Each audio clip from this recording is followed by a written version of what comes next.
Hi everyone, welcome to Planted Seed. My name is Jessica and I'm the owner of Planted Seed. Welcome to What's Your Story Wednesday. So today's a special one because my husband thought he was going to get away with not doing an interview, which that's never not going to happen. You'll probably see a couple more of this. But yes, let me introduce you to my best friend, my number one supporter, the one that actually pushed me for this business and to really help our teens out there. So, you know, welcome. Oh, and we're on vacation. So, yeah. So Great. tell us a little bit. Well, first, it's great to be here. It's exciting and nerve-wracking and a proud moment altogether. So I'm happy to be here and hopefully share some of my story that can help teens and people alike from all walks and backgrounds. Right. So tell us a little about yourself right now. Like, just a little background. So I'm one of six. I come from a family we're mostly Caribbean, and Que lo que? raised in a Dominican household. So we were a very tight knit as a Mango group. con salami. Y Tight queso. tight knit as a group, and so I spent a lot of years with my younger siblings and my older brother. I shared a room with my brother for 20 years of my life, and we were all together in a tight space. So there was a lot of challenges that came along with it, and some obstacles to come over to overcome, and also some great patience that I learned over the years. Yeah. So, okay, obviously I know the story, but tell me about like your high school experience because I know that it was a tough one for you, but as you expressed to me, I would like you to express it to the audience.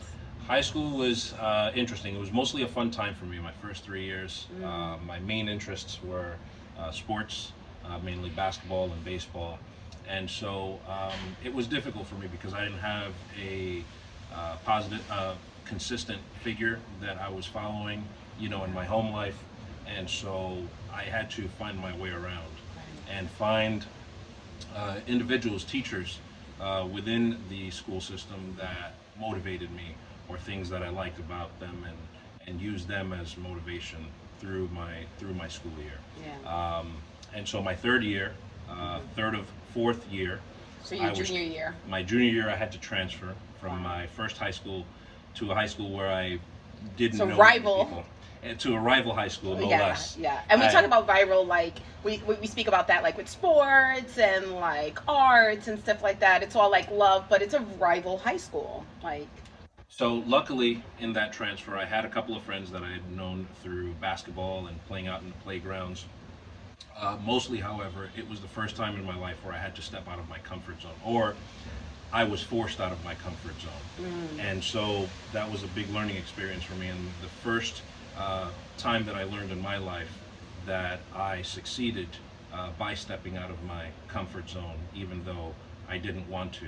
right. And it came in the form of my grades, where because I was forced out of my comfort zone, I turned to my studies for focus, and Sky, I immediately. He was trying to do like my work. Like when I was in school, and he's like, "Yeah, do you have any? Do you have any more? Do you have any more of that work?" And I'm like, "Get out of my face! Like, stop! Get out of my work!" It's fun. It's fun. Yeah. I didn't want to realize it was fun, but that was the first time I experienced stepping out of my comfort zone, and it kind of flipped the switch. It was the light was dim, but that was one of the first times. So you spoke about that teachers and things like that were like your role models. Did you have anyone in specific of role model? Yeah, one teacher that sticks out in my mind, my first high school's name's Ed Agresta, and I remember the first time I met him.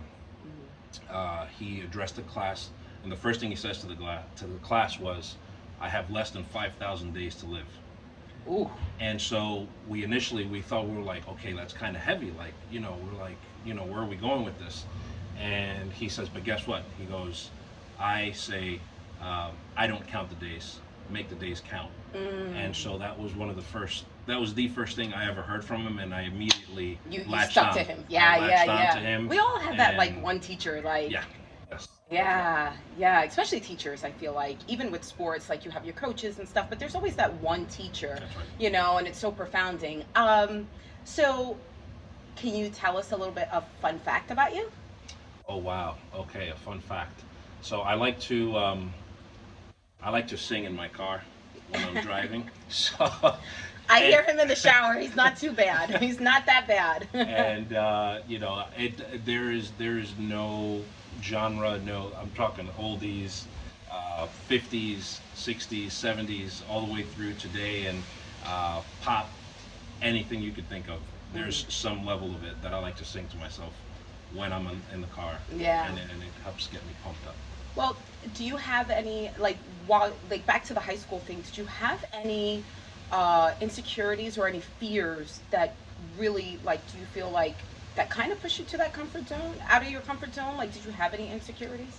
Yes. So I was afraid to ask questions, Mm, and I was always afraid to not. I was afraid to for someone else to see that I didn't know what I was doing. mm, So because I didn't want to expose myself, uh, you know, I consistently didn't ask questions, or I wouldn't show that I didn't know, yeah. or that I didn't know what I wanted to do or want to do. Mm, So I would say that was my biggest insecurity yeah. in high school, and something I learned over the years Mm. to get away from. Yeah. So, I mean, obviously, these videos that I do, this is really for teens, and I kind of wanted to just touch on because I tell him stories. I'm still in touch with some of my former students. Um, what can you tell us? Like, if you see like a kid struggling, a male kid struggling, a female kid struggling, because we all know it all stems from fear, but what can you tell them to kind of encourage them to follow their dreams? Like, what can you tell them? I would simply say not to be afraid of failing, Mm, um, and that part of believing in yourself is taking the leap. mm, And I don't think life is designed in a way that anytime you take a leap, you're going to land in the right spot. I think that you need to first believe in your ability to navigate through those situations or a situation. right. But overall, I'd say don't be afraid to fail.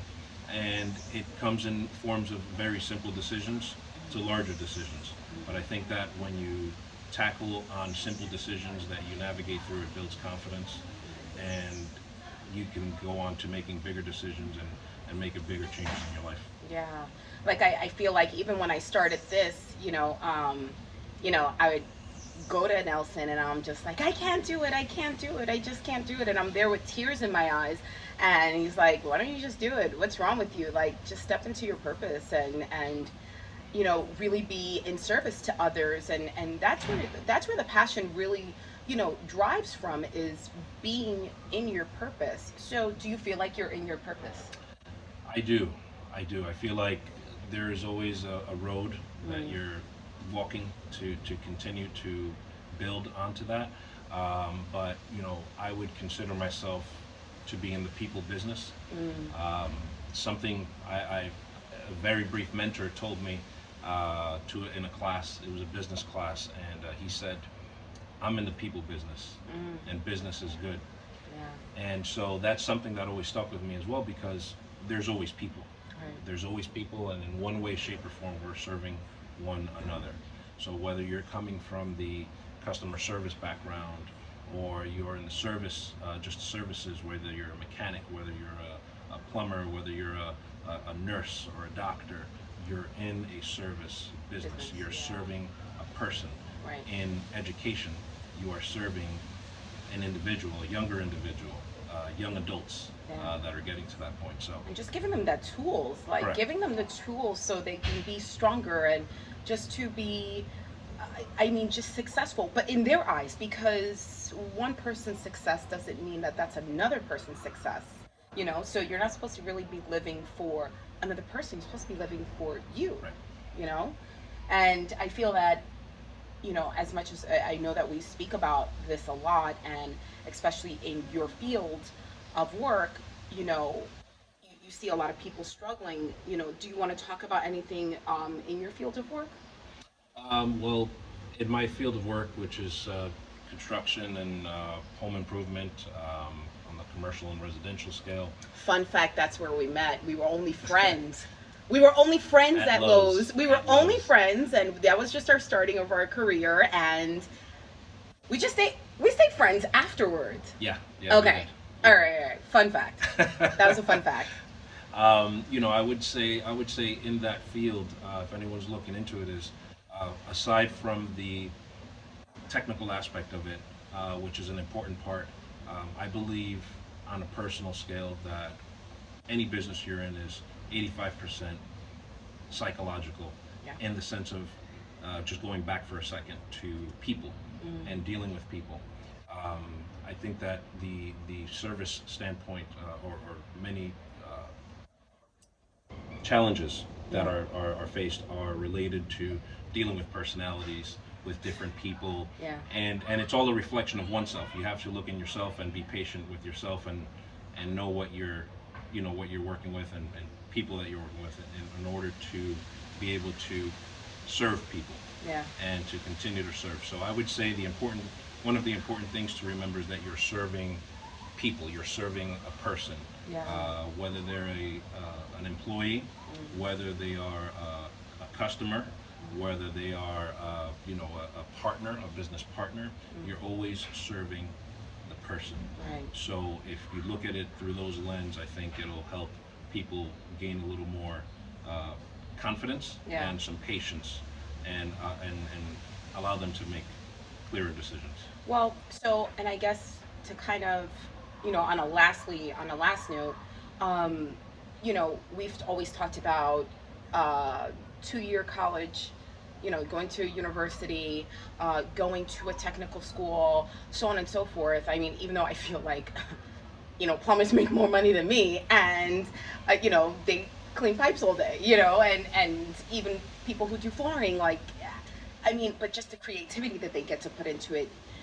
What is your opinion, your perspective of post secondary, like post high school, like, what if it's just a kid that's just so confused they don't even know what they want to do in life? Like, what advice can you give to them?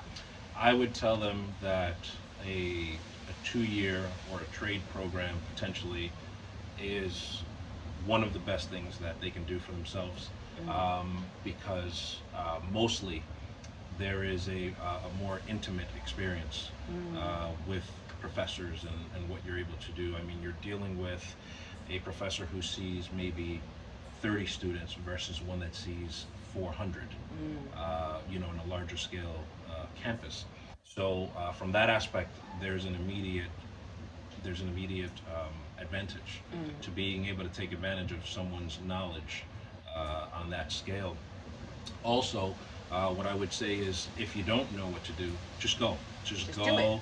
And my favorite thing that I like to say about my own personal experience is that that school opened up my mind to opening my mind. And so it's not that I needed to go, if I felt like I needed to go in with one thing in mind, or one specific subject or major, it had been much more difficult for me to focus, because then I feel stuck. Right. I feel stuck. And you feel confined to just one aspect, like That's just right. one thing. Like, I majored in psychology, like that was my thing. Majoring in school counseling, that was my thing. Going back for mental health, that was my thing. But it's very broad and very narrow. But you're saying just to be open for it. But you know, I respect what you were able to do, because you knew what you wanted to do. somewhat, And even somewhat, if because maybe it may change tomorrow. Who knows? it could, but you had direction. Right. You had direction going in, which is great. Right. And so I think that See, support. that Support. I think that gives you a playing field where you kind of know where you're going, and if you make a change later, you make a change later, but you know where you are at that point, Right. which I think is phenomenal. Yeah.